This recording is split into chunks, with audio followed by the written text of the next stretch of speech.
Hello plus two students, आज हम करने जा रहे हैं इलेक्ट्रोकेमिस्ट्री में कंसंट्रेशन सेल। तो concentration cell first of all mind में रखो, दो तरह के होते हैं।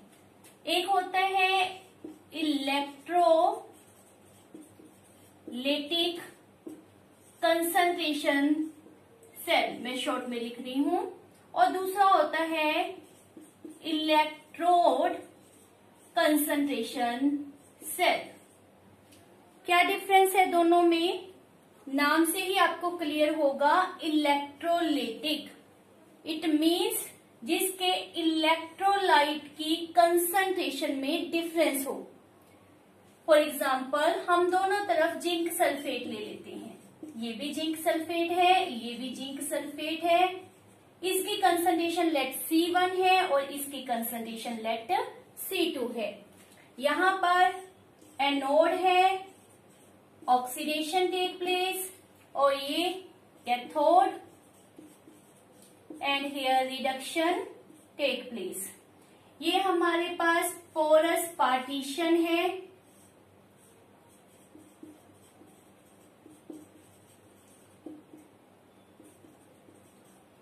दोनों को उसी तरह से हमने वोल्ट मीटर से अटैच किया हुआ है। Electron from anode move towards cathode, वही सारा जो आपने इलेक्ट्रोकेमिकल सेल में किया था। रोड दोनों में ही किसकी है? जिंक की। तो अब ध्यान से देखो, इनमें डिफरेंस किस चीज का है? इलेक्ट्रोड दोनों में सेम।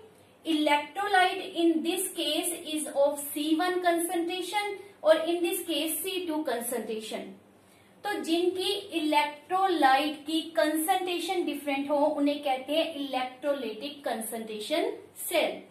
नॉर्मली जो हमारी यूज में आता है वो कौन सा होता है? इलेक्ट्रोलाइटिक कंसंट्रेशन सेल, और इसके बारे में ही हम डिटेल में बात करेंगे। दूसरी टाइप कौन सी है? इलेक्ट्रोड कंसंट्रेशन सेल मींस क्या होगा उसमें? Solution is same, concentration of solution is same, but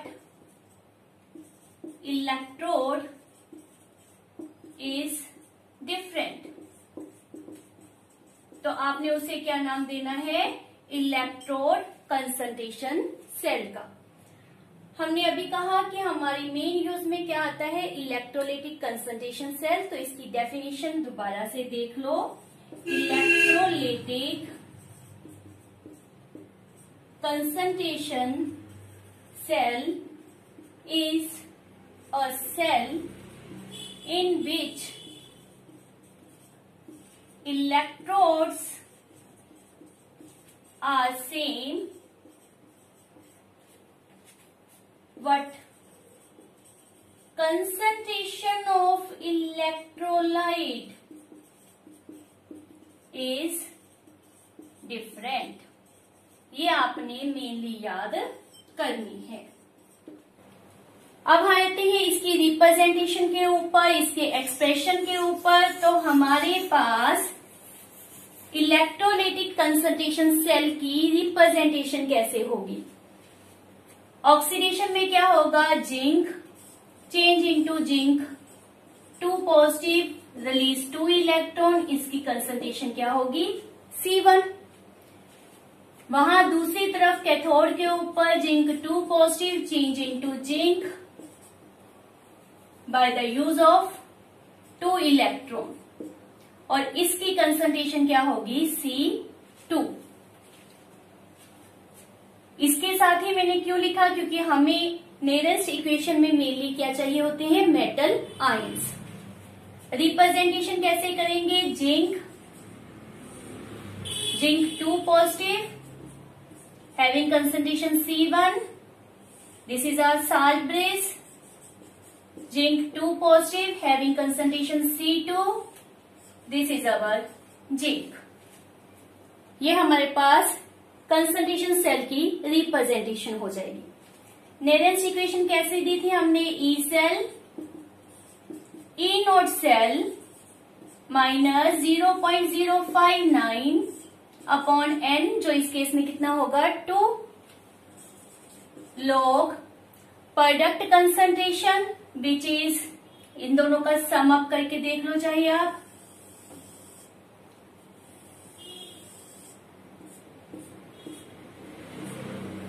तो zinc 2 positive C2 concentration change into zinc 2 positive C1 concentration. Clear हो रहा है? तो हमारे पास क्या आएगा, product means zinc 2 positive C1 concentration upon zinc 2 positive C2 concentration.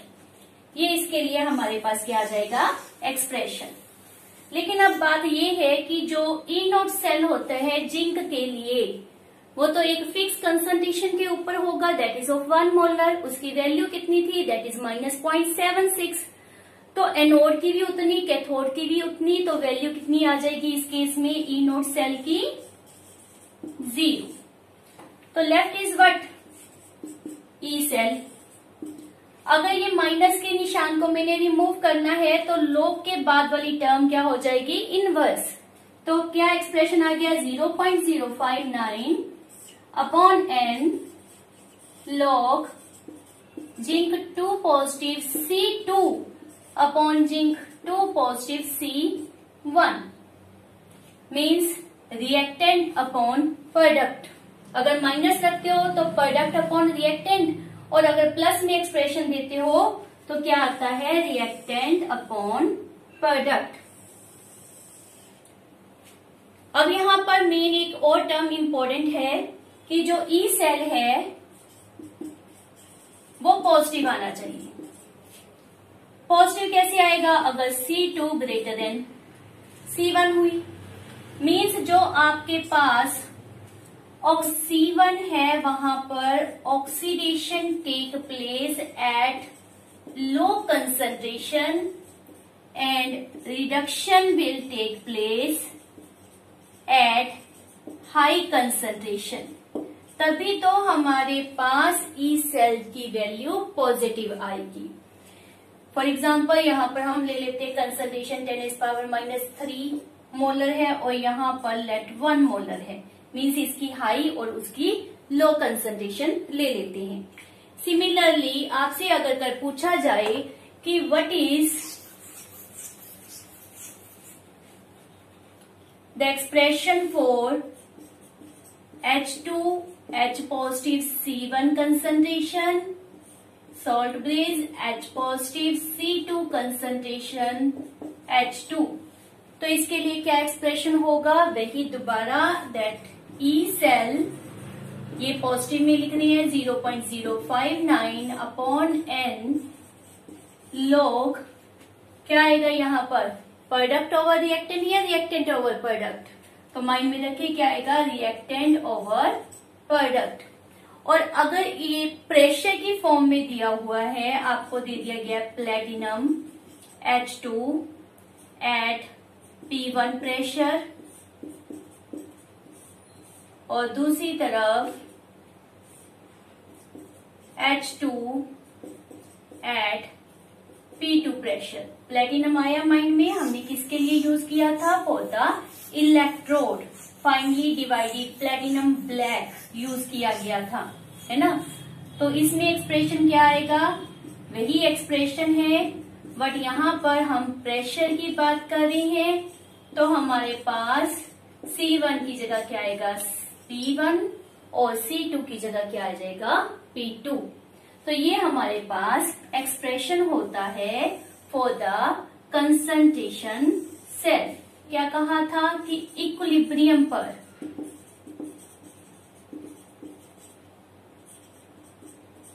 E cell is 0 और concentration cell में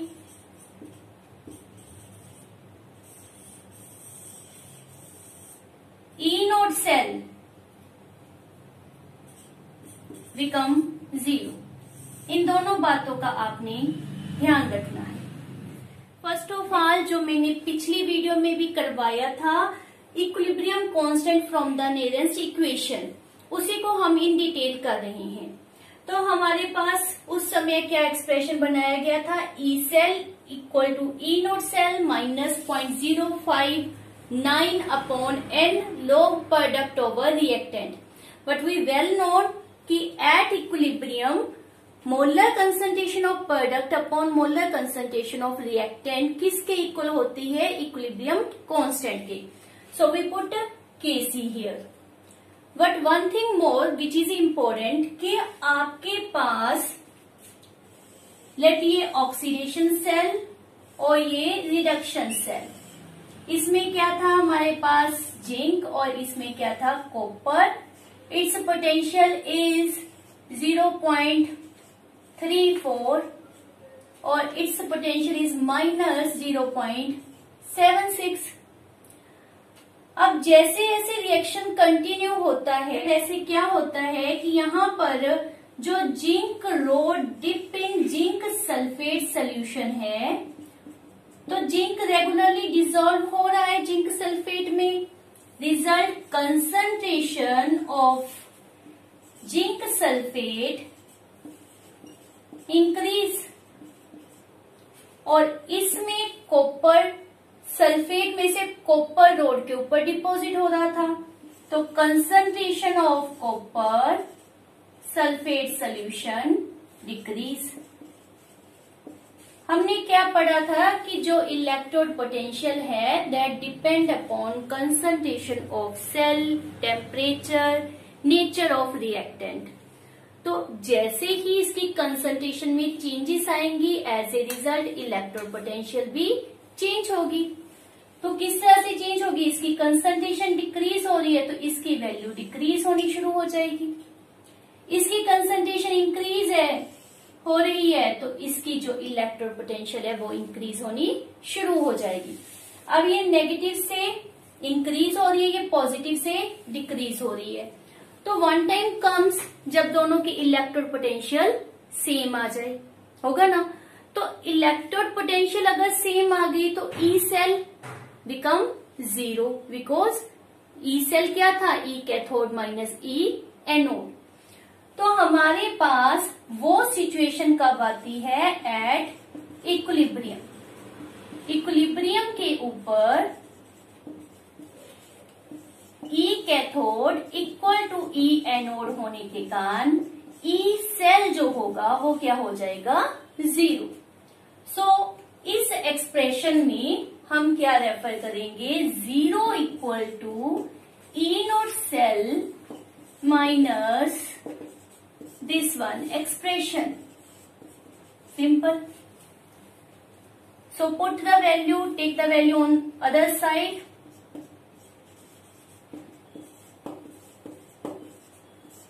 तो ये आपका expression for the equilibrium constant positive में बदल जाएगा. This is the expression which shows the relationship between the standard electrode EMF, cell potential, standard EMF and the equilibrium constant. और जैसे जैसे आपको पहले भी बताया है इक्विलिब्रियम कांस्टेंट हाई होगा, इट मीन्स रिएक्शन में प्रोडक्ट ज्यादा होंगे, रिएक्शन अप्रोक्सीमेट टू कंप्लीट होने वाला होगा. तो ये एक्सप्रेशन बहुत ही इम्पोर्टेंट है. इसमें आप डिटेल में रेफर करना चाहते हैं या हमें अगले एक्सप्रेशन के लिए भी थोड़ा सा रिएक्शन डिटेल में चाहिए, तो हम किस तरह से इसको लिख सकते हैं? इसकी वैल्यू पुट करके दैट 2.303 RT अपॉन NF log Kc. इस एक्सप्रेशन को हम इस तरीके से भी दे सकते हैं. These two are the important relation जो आपके पास न्यूमेरिकल में भी काम आएंगे, एज वेल एज गिव्स फ्री एनर्जी का फर्दर हमने रिलेशन फाइंड आउट करना है, तो उसके लिए भी हमारे पास ये रिएक्शन का जो रिजल्ट निकाला है हमने, डेरिवेशन का जो रिजल्ट निकाला है वो बहुत ही इम्पोर्टेंट है. तो अब हम इतना रिमूव कर देते हैं. ये एक्सप्रेशन मुझे चाहिए to find out relation between Gibbs free energy and equilibrium constant. That is also very important, exam level का है तो आपने माइंड में रखना है। हमारे पास क्या है term, relation between Gibbs free energy change and equilibrium constant, जिसको हमने क्या नाम दिया है, केसी का। ये दोनों एक्सप्रेशन मैंने पहले ही जो हमने किए थे वो लिखे हुए हैं। तो हमारे पास इन द +1 ये expression, decrease in Gibbs free energy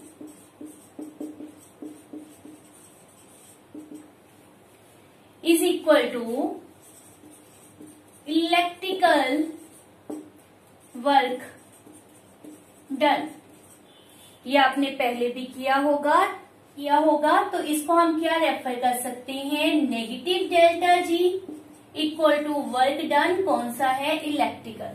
ठीक है, अब वर्क इलेक्ट्रिकल किसके इक्वल होता है, इलेक्ट्रिकल एनर्जी प्रोड्यूस्ड, और वो किसके इक्वल होगा, इलेक्ट्रिकल एनर्जी प्रोड्यूस किसके इक्वल होता है, that is quantity of electricity, quantity of electricity flowing. Quantity of electricity का मतलब क्या होता है, NF।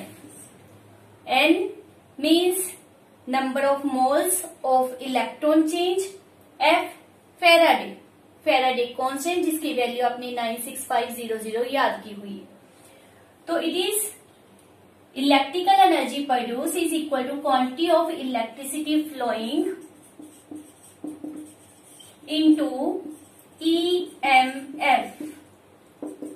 तो क्वांटिटी ऑफ इलेक्ट्रिसिटी फ्लोइंग हमारे पास किसके इक्वल हो गया, NF के। EMF को हम क्या लिख सकते हैं, E सेल। तो ये हमारा जो एक्सप्रेशन है किसके इक्वल हो गया, delta G, here is the minus sign. ठीक, ये तो है normal condition. If there is standard condition, तो आप इसे क्या लिखोगे, delta G standard NFE that is of standard nature.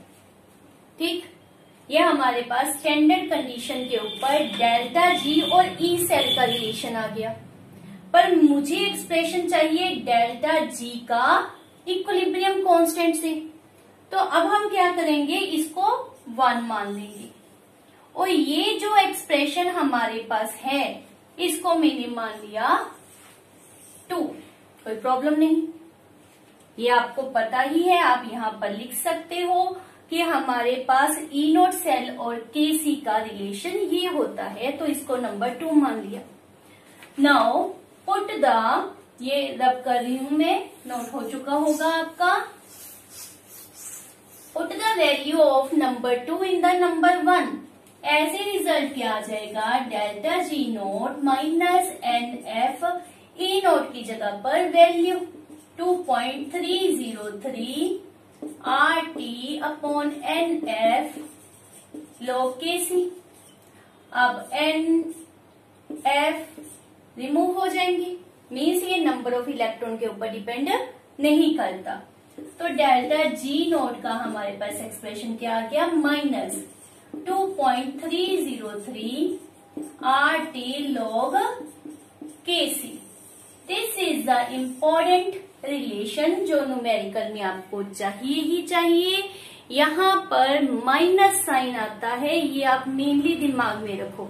बाकी सभी जगह पर हमने माइनस रिमूव कर दिया था, इस केस में हमारे पास माइनस में साइन आएगा।